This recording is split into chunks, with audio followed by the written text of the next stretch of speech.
I had a blast with your secret stash of $20,000.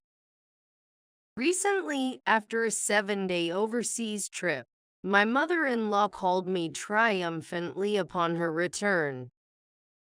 Secret stash? $20,000. What is she talking about? I have no recollection of such an amount. As a freelancer, I do have some savings for emergencies, but they are just sitting in my bank account, and I don't keep such large sums at hand. My bank card is right here. Besides, it's impossible for someone else to withdraw such a large sum without me at the bank. Since you wouldn't give it to me, I took it from the drawer in the sideboard, but you guys are rich, so it's fine, right? Huh? I don't know what you're talking about, but I'm glad you enjoyed your trip. Thank you. When I need money again, I will count on you. After saying that, she hung up. $20,000. What money is she talking about? The question was answered when my husband, Kevin, came home. I found out where that money came from. A month later, calls from my mother-in-law kept coming. I completely ignored her, but when I checked, there were over 80 missed calls. Oh well, that was just desserts, wasn't it? Thinking this, I was looking at my phone screen when my mother-in-law called again.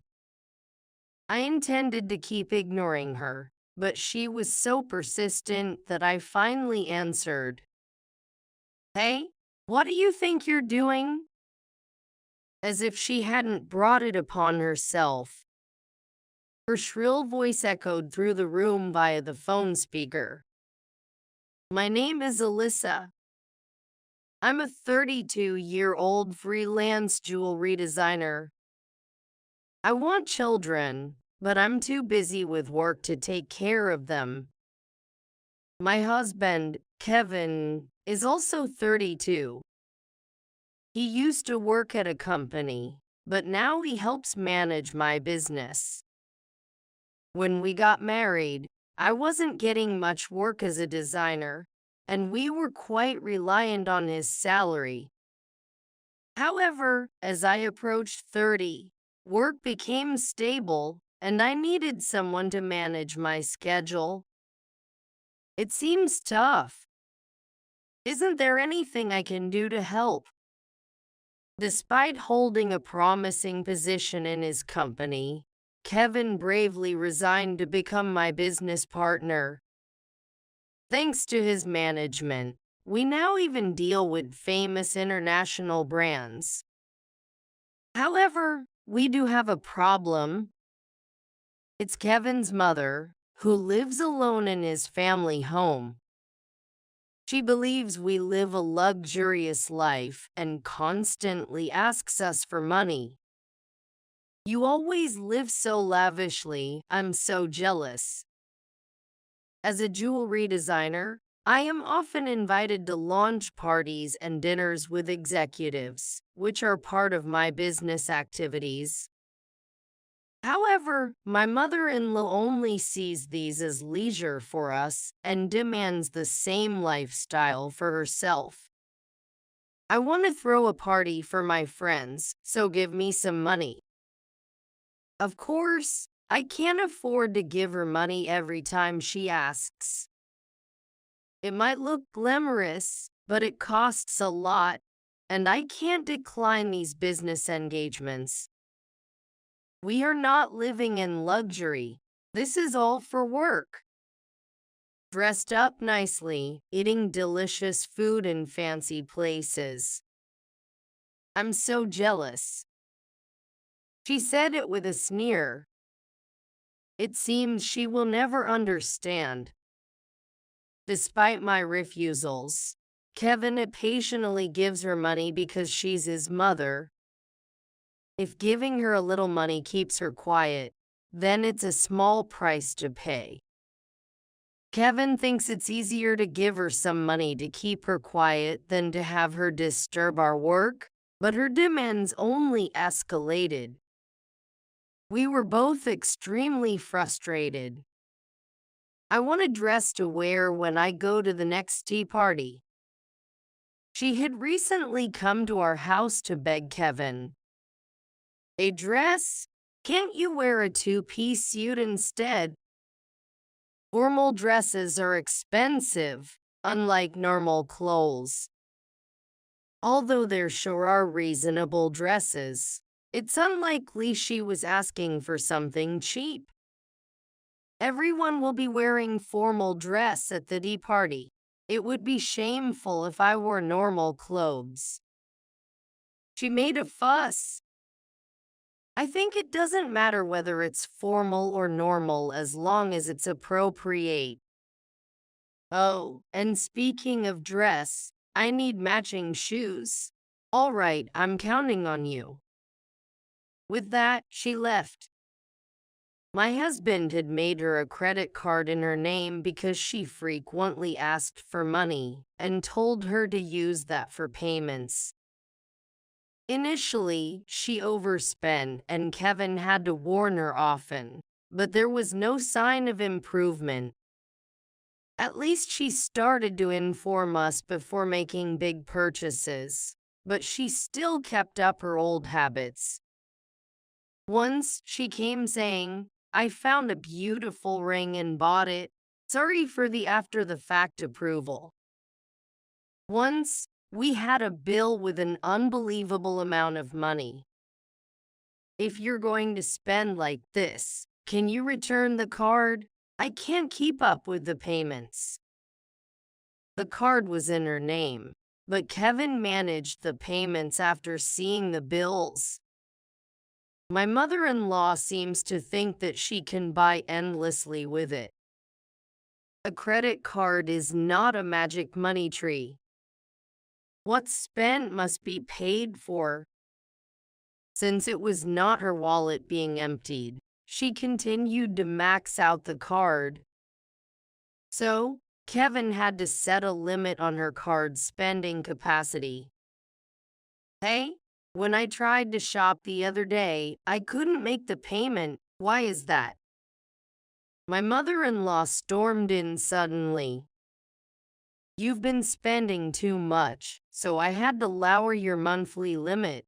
That's still more than enough, right? Even though you dress up nicely and go to fancy places, what's wrong with me doing the same?" "Mother, all of that is part of our work." "If that's considered work, then what I'm doing isn't any different, is it? It's unfair that only you two get to enjoy yourselves." Our attendance at new product launches and parties often occurs in luxury hotels and restaurants because it's part of our work. However, to my mother-in-law, it seems like we're just dressing up and having fun. Since we put a limit on the credit amount, she seemed to have calmed down a bit. Occasionally, she came to our house and grumbled at Kevin, but for a while, there weren't any major issues as time passed. As the end of the year approached, there was a change in my work. An international brand manufacturer suggested that we move our business base abroad to increase our dealings. I was thrilled. If successful, this could put me among the top tire designers. Kevin, as my manager, also said, "Isn't this a chance? We have to take it." Right? Such opportunities are rare. Then I'm worried about my mother. She might even say she wants to come with us. Given my mother-in-law's past behavior, that was a definite possibility. "Oh, that sounds lovely. Living abroad. I want to go with you." When we told her that weekend during her visit, she indeed said something like that. "We're going there for work. There's no way we can lead a leisurely life. Even though Kevin said that she wouldn't back down, you're just trying to deceive me. You plan to live even more luxuriously when I'm not watching. We're not planning to stay there forever. Once our work abroad settles down, we'll come back. You say that? You plan to leave me behind, don't you? We were both tired of going around in circles with her. Okay, I can't take you with us, but instead, how about I give you some travel money to go on a trip for about a week? Exhausted from trying to convince her, Kevin made the offer. Really? Is that okay? I'll cover your flight and hotel expenses, but you'll have to manage the rest yourself. Yay? Thank you. She left happily.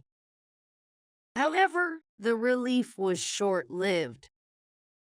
A few days later, while Kevin was away adjusting details for our move abroad, my mother-in-law visited our house. Hey Alyssa, Kevin said that, but I'd still like to do some shopping over there. Can I have some money? Isn't the card Kevin gave you good enough? I thought she had a card that Kevin had given her, so I asked her about it. Well, Kevin finally took it away because I spent too much. It seemed she had it taken away after Kevin pointed out her excessive spending during her last visit. Perhaps he was worried she'd overspend without realizing it due to different rates abroad. But I didn't have such money on hand either. I can't give you money that Kevin hasn't approved. Could you talk to him? Talking to him won't do any good. That's why I'm asking you. She raised her voice and then left. Afterward, during the New Year's holidays, my mother-in-law went on a 7-day trip abroad. I assumed Kevin must have sorted out the money issue. However, upon her return, she revealed a shocking fact. On the day of her return, I received a call on my smartphone. I just got back. I had so much fun.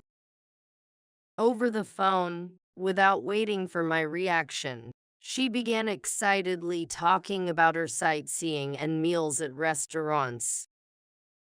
And I bought too many souvenirs. They wouldn't fit in my trunk, so I had to ship them from there. I can't wait for them to arrive. That's nice to hear. I responded with a feeling of resignation as she continued to talk. Thanks to your secret stash, I had a great time. Thank you. Secret stash? What are you talking about? I had no memory of such money. While I do save some for when operating funds fall short, it's all in my bank account, and there's no way my mother-in-law could have withdrawn cash from my account without me knowing. Are you really not aware? You're surprisingly oblivious. Even if she said so, I had no recollection. When I searched the sideboard drawer at your house, there it was, $20,000. $20,000. What money? Why was such money there? It was unthinkable for us to keep cash at home, especially not such a large amount in a drawer. Confused, I said, I don't know what money you're talking about, but if you took it from our house without permission, that's theft, even if you are family. Do you understand? That's why I'm telling you now. I've already spent it. It turned into a post facto report. Unapologetically, she said it plainly. I have no idea about the origin of that money, but silently using it is a crime, and if it was meant for an important transaction that Kevin was preparing, it could be a serious issue. Even though I said this, I was thinking about how there had been no disruptions in our business-related payments or transactions while she was away.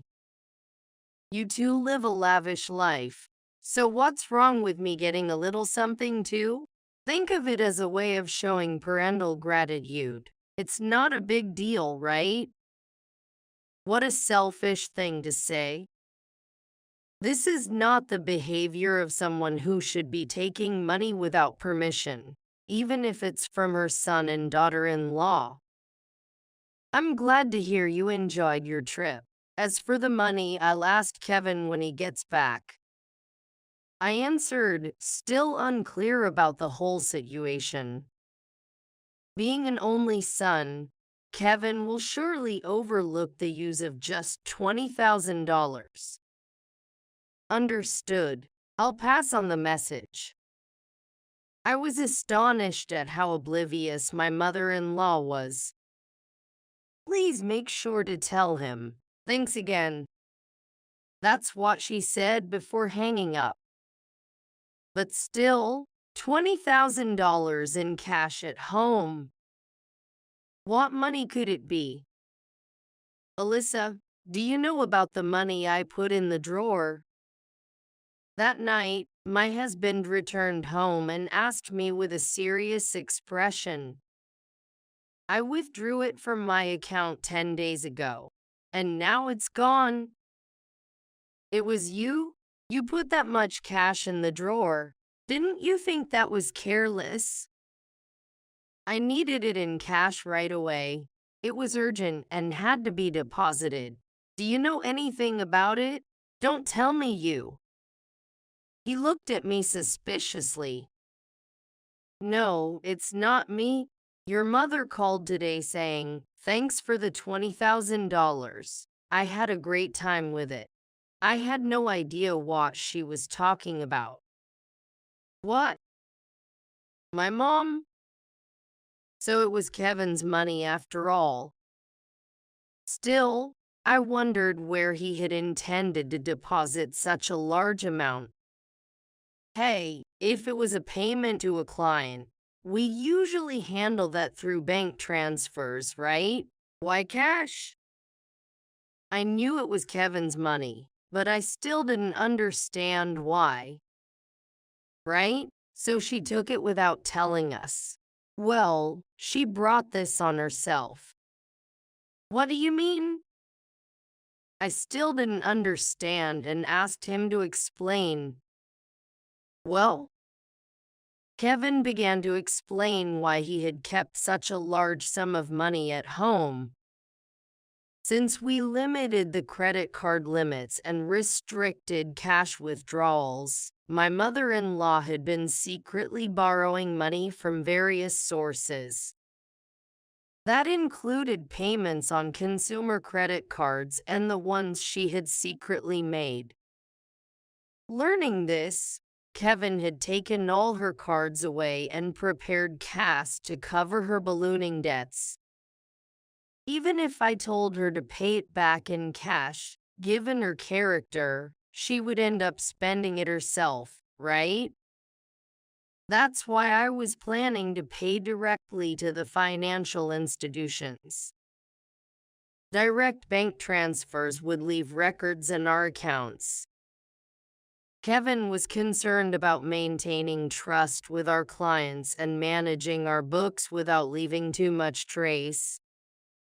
So, he decided to convert it to cash and make the payments individually. The reason he offered to pay for her overseas trip was because we were moving abroad and wouldn't be able to look after her as before, so it was sort of a severance payment. So that was the situation. What will become of my mother-in-law now? Demands for repayment and collection letters will probably start arriving soon. But since she spent it herself, it can't be helped, Kevin remarked indifferently. A month later, While I was busy packing for our move, my phone kept ringing with calls from my mother-in-law. Kevin had told me not to worry about it, so I ignored it, but the sheer number of calls was overwhelming. I counted, and there were as many as 80 missed calls, almost every day. That really made me curious.